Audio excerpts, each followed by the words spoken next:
Un rapport républicain car 71 préconisations approuvées à l'unanimité par messieurs Lecoq et Samaquet. Je salue en effet le caractère transpartisan. Je ne veux pas fâcher en disant que ça ressemble presque à une démarche centriste et de droite et de gauche, parce que je sais que ce serait très mal pris. Pas un seul instant je n'ai pensé cela. Je salue simplement une démarche conjuguant les énergies et les esprits de couleurs politiques différentes et de convictions diverses pour aboutir à quelque chose, en effet, qui participe du dialogue républicain. Et évidemment, le groupe centriste qui a bien voulu me donner la parole sur ce sujet qui m'est cher depuis très longtemps et sur lequel j'ai beaucoup travaillé, me permet de vous dire à quel point nous saluons cette démarche républicaine.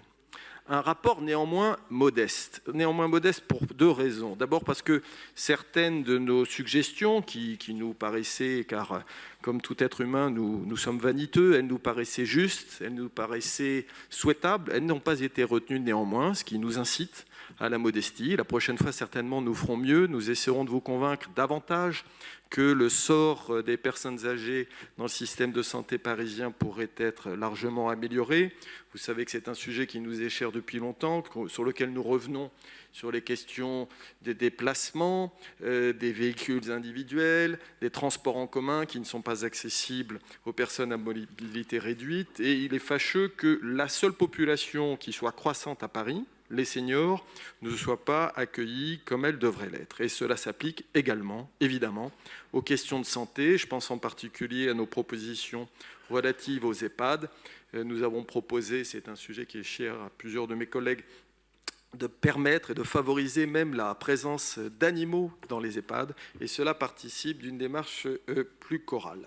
Deuxième élément qui nous fait souligner le caractère peut-être modeste ou prudent, peut-être réaliste, des conclusions de ce rapport, ce sont évidemment ces silences. Et là, je suis sûr que le président Lecoq a préféré laisser à ceux qui ont la compétence, probablement le pouvoir exécutif et le pouvoir législatif, la question de la réforme des urgences, la question du temps de travail, la question, mais il l'a cité, de l'organisation administrative, pour ne pas dire technocratique.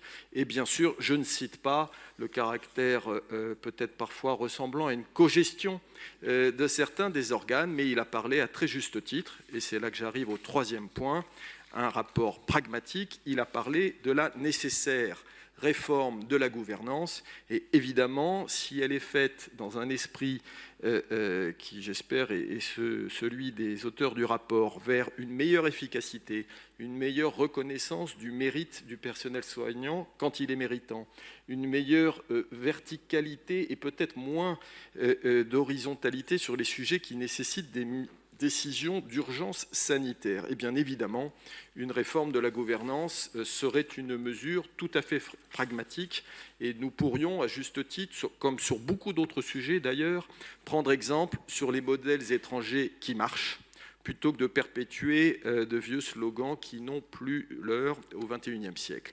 Deuxième élément qui nous semble montrer la sagesse des préconisations de ce rapport, inciter davantage la médecine libérale à s'installer dans Paris. Et évidemment, tout le monde a en tête la question du foncier. Il est évident que, pour quelles que soient les spécialités, s'installer dans une ville dont les loyers ne cessent de monter est un problème très difficile à surmonter. Et à cet égard, évidemment, la proposition d'inciter beaucoup plus vivement les logements sociaux à accorder des espaces à ces structures, d'ailleurs qu'elles soient libérales ou pas, peu importe, me paraît une très très bonne piste. Et d'ailleurs, je pense que c'est une piste qui pourrait nous mener vers d'autres activités. Je pense par exemple à l'accueil de la petite enfance. Moi, j'ai toujours pensé, vous savez, il y avait des dispositions du Code de l'urbanisme qui obligeaient les constructions nouvelles à inclure des parkings. On faisait ça beaucoup dans les années 60-70. Moi, je me suis toujours dit, pourquoi est-ce qu'on ne forcerait pas les constructions nouvelles à inclure un certain nombre de mètres carrés